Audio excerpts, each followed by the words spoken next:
Hey kids, howdy and welcome once again to Conscious Embodiment, Astrology and Dreams with Dr. Michael Lennox. We are in March. It's the first week of March. We're coming at you from March 4th through the 10th. And we're smack in the middle of Pisces season, huh? I wonder how everyone's feeling these days. Indeed. Lots of feels, I'm guessing. And given that it's March 4th, I'll point out my monthly global healing meditation. The first Thursday of every month is this Thursday, so tune into that if you want to hear about the entire month in a visual way, because I got an email the other day from somebody who was like, oh, I miss watching you. And it's like, well, check it with me at my global healing meditation. It's the Michael Show. You can watch me gesture all over the place as I talk about. So March is in some ways less intense than February that we're coming out of, but we do start eclipse season at the end of March into April. So it is not a light month overall. Although it's not the most intense week this week, I'll talk about a few things. But first, let's do a question. So I think that I have answered this question before. That happens a lot, but I like to answer everything that comes in. This is from Natalie, who writes, "Thank you so much for your wonderful podcast. I look forward to starting each week with you. My question is how to interpret intercepted houses. My husband has 2 in his chart, and I can't make heads or tails of it. Thank you so much for your guidance." So I love actually talking about intercepted charts because I have one. My chart is intercepted. So let's first define what that means. First and foremost, this only applies if you know your time of birth, because the exact time of birth sets up the rising sign and all of the 12 houses in the chart. All you need to know at birth is the latitude and longitude at which you were born and the time, and that generates a whole bunch of complicated math that describes the 12 houses that we see in the natal chart. So you've got this 12-house natal chart and 12 signs, and for most people born, there's an even distribution. 1 sign rules each house in the chart, and that's very simple and clear to understand once you learn how to, understand that a chart has 12 houses and each one is ruled by a different sign. But there's a thing that happens during the 24-hour spin of the day, where there'll be these like 15, 20-minute patches of time spread out throughout the day that if you take your first breath inside one of these little squeezy moments, now you're not going to have an even distribution, 12 signs, 12 houses, and 1 polarity of signs. There's always going to be, as Natalie mentioned, there's 2 houses in her husband's chart, and they are going to be opposite each other. An interception, because the natal chart is symmetrical, an intercepted chart or intercepted set of signs will have that polarity of signs not ruling any house in the natal chart, but falling inside of one, kind of squeezed in. In fact, I sometimes will show people this visually in a session if they are intercepted and I want to point them out, because they will immediately see visually that you'll have these 2 signs in polarity opposite each other, sort of floating inside a house, as opposed to being on one of the lines on the chart that mark the beginning of the house. It's visually obvious with the wheel style that I work with. It's visually obvious. So the idea of an intercepted set of signs is that there's a diminishment of any of the energy of that sign in that house, and if there are planets involved, then the interception is even greater. So let's use Mars as an example. Say you had Mars in a sign that was intercepted in your chart. Your relationship to decision making and actions and goals might be inhibited in some way. If you go to Google and ask what's an intercepted chart, you will get the information of the diminishment of efficacy. That anybody who has an intercepted set of houses, those areas of consciousness might not operate as strongly as other people. And if there are planets involved, then the diminishment of effectiveness is probably going to be greater. Except that that's only half the story of the interception. The intercepted spaces that you can think of as being sort of closed off to the native and not as accessible, they open up in midlife.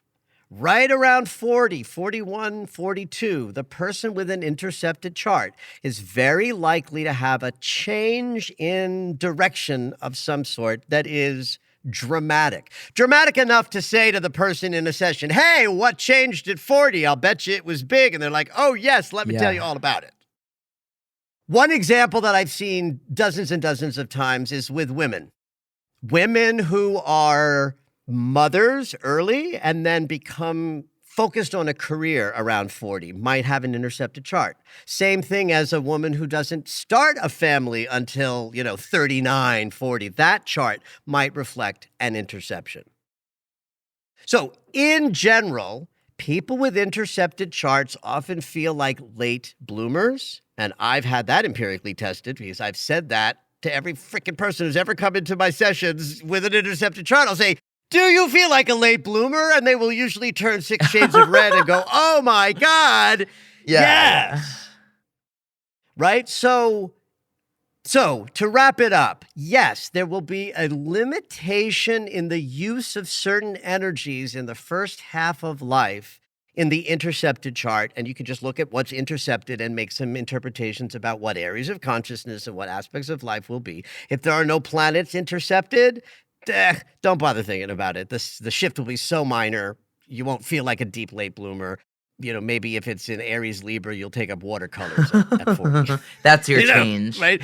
Right. Something Libran or Aries driven. At any rate, if the interception has planets involved in it, then the shift at midlife is going to be remarkable, potentially. And the second half of the life will express full availability of these energies. And in some ways, in my case, because my interception included my Saturn in Aquarius and my Sun and Venus in Leo, the expansion of who I got to become at 40 was outrageous. I would never have called myself a late bloomer in my 20s and 30s, except that I didn't know what to do with my life, and I felt driven by a vision that wasn't being reflected to me in any clarity.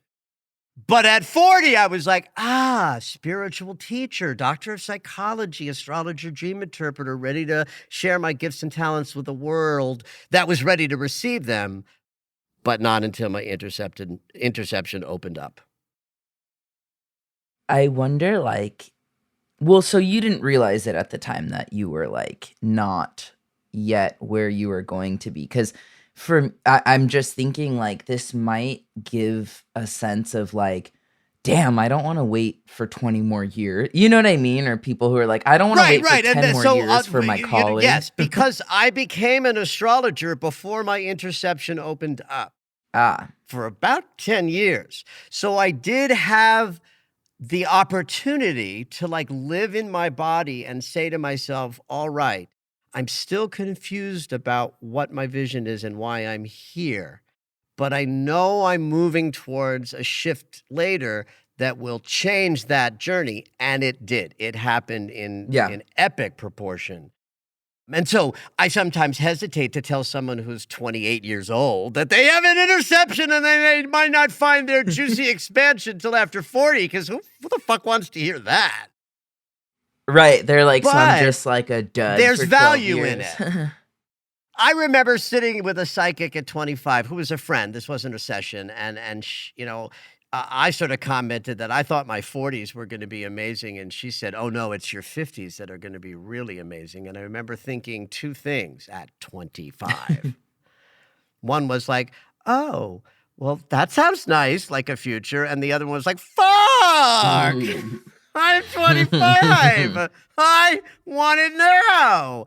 But in fact, my 20s bore out as I felt this powerful vision that I knew there was a reason I was here, and I just didn't get to know what that was until my late 30s. And that by the time I was 40 and the interception opened up, I was well on the path.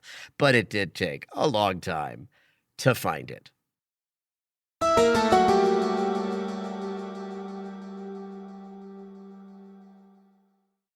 There's a transit that hits just as the month is beginning.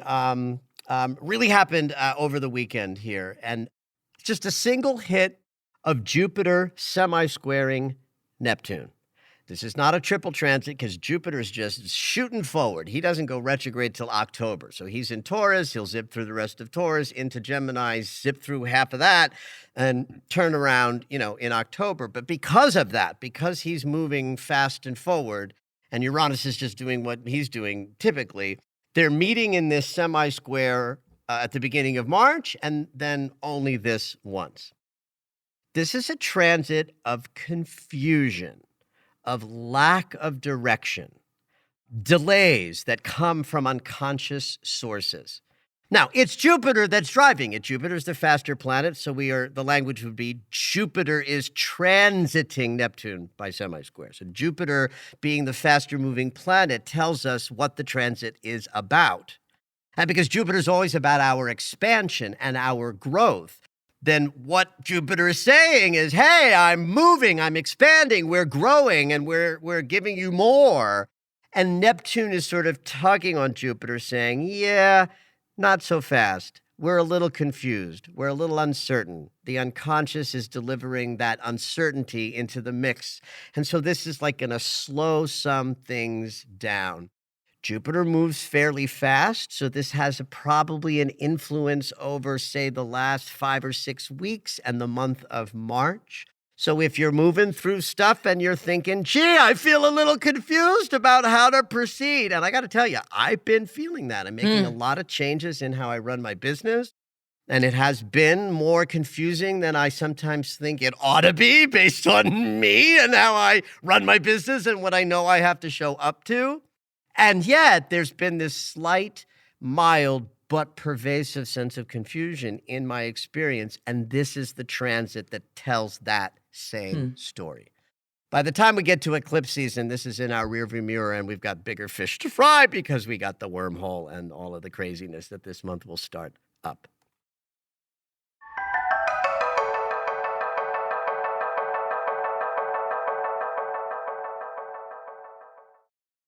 One of the big shifts of the month has to do with our friend Mercury.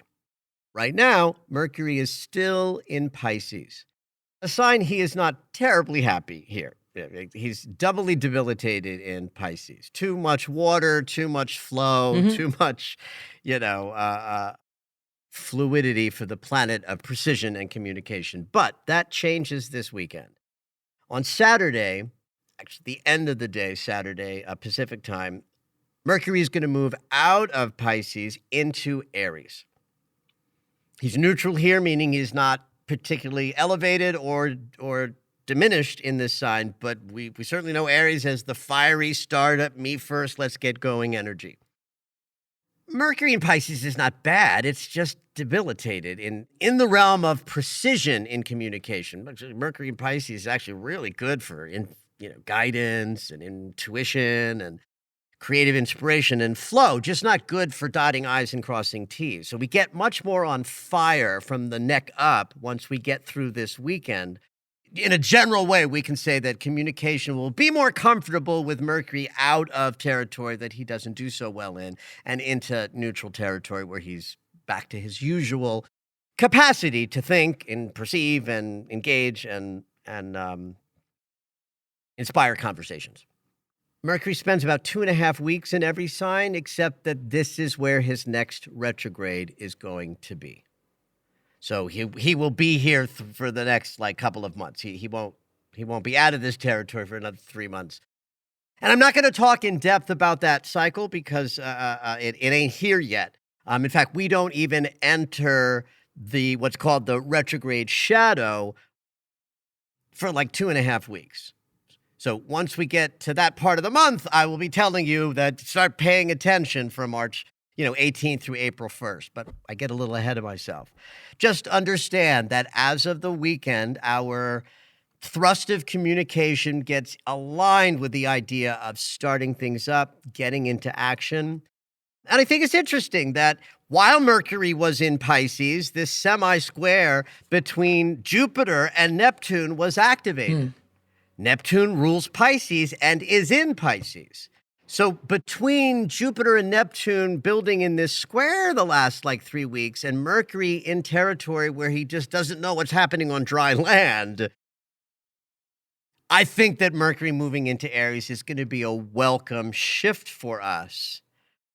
And in terms of what we'll talk about between now and then is yay, communication on fire once again, and understand that when we get a little later in the month, we're going to be talking about the challenges of our very next Mercury retrograde cycle. Though he doesn't go backwards until April, later in the month, he gives us the preamble, what I like to call the brochure. But we're not there yet. Just understand we've got a good shift in communication, which you'll start to feel when you wake up on Sunday.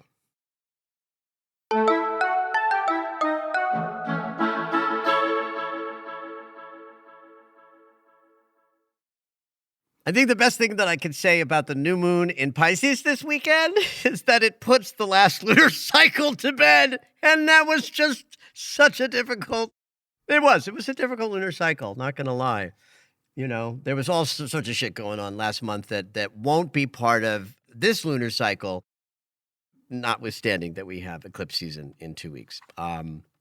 But we move through our new moon in Pisces over the weekend. It hits around 1 a.m. on Sunday, Pacific time. So that does sort of make Saturday of the weekend the juicier dark of the moon, which is that rich, fertile time that hits before the sun and the moon gather. But both Saturday and Sunday this weekend are, the new moon in Pisces. 20 degrees for those of you who are following. Degree points. And, this is where we set intentions to align ourselves with spiritual guidance, being carried through life by finding the groove of the flow that we, covet. Pisces is the energy behind form, right? Nothing can exist in form and in consciousness that doesn't start in the formless, in the realm of possibility. And that's what Pisces carries. So we're certainly setting intentions for increasing our ability at the individual level for us to tap into spirit and be guided by same. The next new moon is the new moon in Aries, and that is, that follows the equinox. That is the astrological new year. So if later this month we're sort of starting up the thrust of the new year, Pisces is where we go to celebrate, if that's the right word, the deep sense of ending that has to come before we can begin again. And if, you can think of endings as sort of bad and sad, except that the beauty of the wheel is that there is no such thing as an ending. There's just the alpha omega of the begin again. That's the power of the vernal equinox later this month, that we begin again, we reset. That's why we call it the astrological new year, because it's the beginning of that wheel that starts with Aries bursting into the scene, shouting, I am. And the evolution of the zodiac includes that we move all the way around this circle, moving through 11 different mansions, collecting wisdom and guidance, that then when we get to the final mansion of Pisces, it's the deep waters of the ocean, so it can contain all of the wisdom of the 11 signs that preceded it. Now, I don't know how you're going to turn this very abstract concept into an intention-setting moment, but it's in a way you're setting the intentions now to connect to the deepest part of you that is formless, that is just you in the realm of possibility and ideas, so that you can be prepared in the equinox and the new moon in Aries that will follow it to get going. So I would not encourage you to set powerful intentions about the year ahead or big projects or starting up something that's fiery and has you in action. I would say you want to move into the opposite direction. This is where I'm sort of trying to present a kind of an abstract idea. It's like, if you're going to run a race in a month, you're not setting intentions for a powerful run. You're setting the intentions for a powerful, deep connection to your vision, for the why that you run, for the, the inner workings of the body. I don't know why I'm using this running analogy. I don't run. I hate running. But it makes some sense that the race is not this month. It's next month. The gunshot will shoot, but not yet. We have to set intentions to get deeply connected by spirit or to spirit or through spirit, whatever language works for you. This is the moment when we understand that nothing can happen in the world of form unless we are vibing it with it in the world of the universal mind and the deep unconscious that we carry with us. The fact that this new moon is at 20 degrees of Pisces and Neptune, the ruler of this new moon, is at 27 Pisces means they're conjunct. This is a deeply dreamy, fluid, watery new moon driven by a need to step up to guiding our lives through spiritual living. I even like the fact that Mercury's not in Pisces when the sun and the moon come together. Mercury leaves Pisces, goes into Aries, and the next day we have the new moon.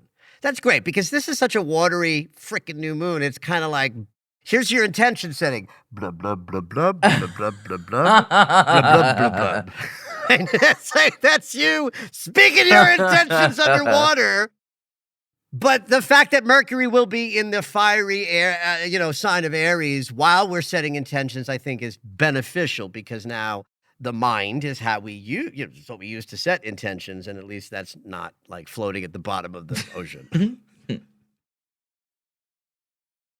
While Saturn isn't close enough to the new moon to be what we would call conjunct, the fact that we've got Saturn at 11 Pisces, new moon at 20, and Neptune at 27 does make that a stellium for my money. Close enough. I say good enough for the girls I date.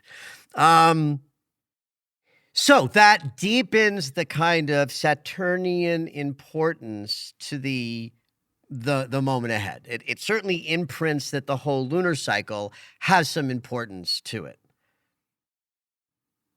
One of the challenges with Saturn in Pisces is that because this is the realm of the behind the scenes, the hidden, the unconscious, it can be a little hard to sort of know what the lessons are of the moment. Certainly, Saturn in Pisces is going to be hitting a lot of people who are just in their dreamy phase and having trouble sort of getting into action, right? Saturn is all about responsibility, discipline, and showing up for the have-tos in life. And so Pisces is where we'd be like, yeah, I'm not connected to the importance of what I'm trying to accomplish. So that's certainly one general lesson of Saturn in Pisces. So this is not a namby-pamby new moon in Pisces to set, vague intentions about spiritual mastery. Saturn's presence means you better know what you've been working on and where you're at in your lesson learning journey because it counts. I would encourage you to think back to like the last week in February when Sun and Mercury and Saturn all got together on the same day. That would have delivered some clarity about what we're working on, Saturn in Pisces, in a manner that will be helpful because, all that water. So if you look back to like February, I think it was the 28th, that gathering took place, you might have some clarity about what to funnel into your intentions for the lunar cycle ahead.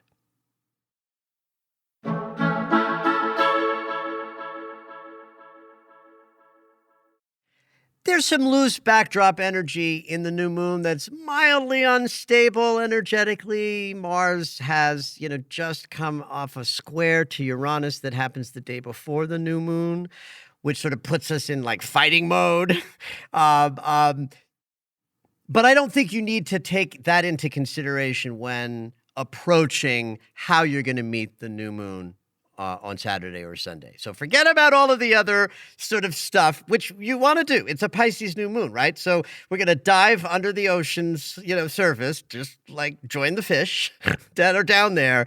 And we're going to set powerful intentions to join up with your own deep and powerful spiritual team that supports you, using a new moon that's aligned for that, and just trust that the more deeply connected to source that you feel that you can amplify in this new moon will rise up and kind of help you in the entire lunar cycle ahead, and certainly with how to get through the eclipse wormhole that's coming. So it's a fairly quiet week ahead. We're wrapping up the lunar cycle for the entire week because the new moon happens as the week is ending, Saturday to Sunday. There's not a whole lot to talk about in terms of what the planets are doing that you won't be able to find out in my Red Robe Astrology videos or daily astro alerts if you're a subscriber. There's no Venus update for the week because she's quiet, so there's nothing to add to our Venus story. There's just the idea that we're wrapping up a really, really difficult lunar cycle and beginning the next one that includes the eclipse wormhole. Have at it, everybody. Did you know that Michael has a daily astro alert? If you enjoy hearing the weekly astrology, you might like knowing more about each day. When you subscribe for the daily astro alerts, you'll get an in-depth explanation of the day's astrology sent right to your email. Subscriptions are only $10 a month, or you can purchase the yearly subscription at the reduced price of $100. To subscribe, head over to michaellennox.com.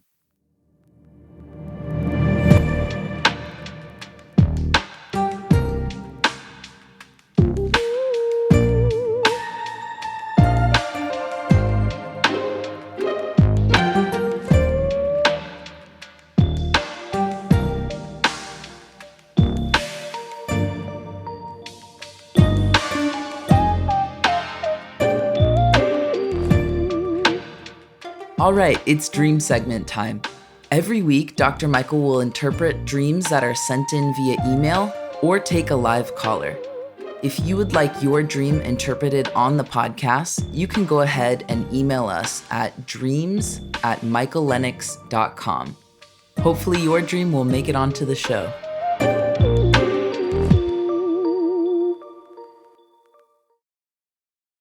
This week we have an email in dream from Taylor. And so Taylor says, "Hello, Dr. Michael and Zoe. I love your podcast and I look forward to it every week. Thank you for all that you do and generously put out into the world. Yay. I am curious about the symbolism of needles or pins in the body in dreams. Sorry if you've answered this before. I had a dream February 18th, 2024. This is a pretty recent dream. That a doctor or some authority figure put needles in bilateral symmetrical parts all over my body. For example, inserted on each pinky finger down into my hand, in my elbows going down the length of my forearm, on my shoulders into my biceps, in my face, neck, and on my feet, in my legs, my arms, all over my body. I could feel them inside me with every step and movement, painful pulling. The long needle in my left pinky finger was slowly starting to wiggle its way out. And there was... Sorry, I should have put a gross warning on this one. Okay, so the long needle in my left pinky finger was slowly starting to wiggle its way out, and there was clear pus and hot inflammation visible at this particular point. The needle points seemed uninfected, but painful nonetheless. I was with my partner, and we were going to many different hospitals to try and get the needles out, and the doctors were not concerned. They kept telling me come back later. I decided at the end of the dream I would be the one to have to pull them out. They were long, deep needles, and I was afraid to do the excavation because I thought I would damage other body systems. Once I decided I would be the one to deal with the needles, I woke up. I'm super curious about the symbolism of this dream. Thank you so much, Taylor. Well, as an avid fan and user of acupuncture, I was wondering about that. well, listen. My job as a dream interpreter is not to project my stuff into the dreams, and I actually have a gift. I knew this that I had this gift as a man in my 20s. I went to my first workshop. Already had a good gift for interpreting dreams by that time because I've been doing it since I was 17 years old in 16 and 17 in high school. And I watched other people in the room project and me not. And I was like, oh, wow, I'm really good at this. And what that means is, like, if you tell me a dream about your mother, Zoe, and I respond with, well, this dream's about chaos and violence and ADHD. It's like, clearly I'm talking about my mother, right? Right? So that's projection. Okay.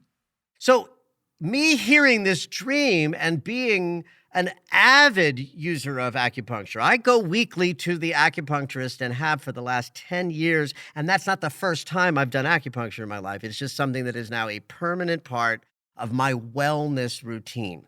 It's Chinese medicine and acupuncture. So while this is a projection, she's talking about needles and symmetrical placement in the body. That's how acupuncture works. It's like, I don't know, outside of Pinhead or Eraserhead or whatever that creepy character is. I don't know the name, but I know what you're outside talking of about. that, and that image doesn't match this dream. Do you know what I mean? Like, that creepy image of Pinhead does not match this dream, but acupuncture does.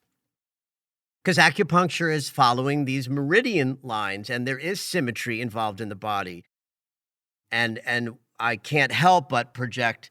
Plus, we're also in a dream that's clearly about wellness and medical thoughts, physical health thoughts, because the dream ends up in the hospital. Now, that's interesting to me because the hospital, which in this dream says, we can't help you, certainly is a symbol of Western medicine, and the needles are a symbol of Eastern medicine. A way of stimulating the body so that the body does what it's designed to do. That's why acupuncture is so profoundly healing, but it takes a long time. Like, I first went to acupuncture on the reg because I started doing CrossFit, and I suddenly had what I thought was sciatica suddenly from doing all of this CrossFit running and stuff. Like, I had hip pain and leg pain and heel pain that was really freaking epic. And it healed through acupuncture. It took 18 months, right? It wasn't a pill. It wasn't a surgery. It took a long time. But understand that while I was being treated, I was also brutalizing my body 6 days a week, right? So that's how powerful acupuncture can heal. All right, lecture over. So if we've got an authority figure that's doing this, we have to remember that it's Taylor's dream.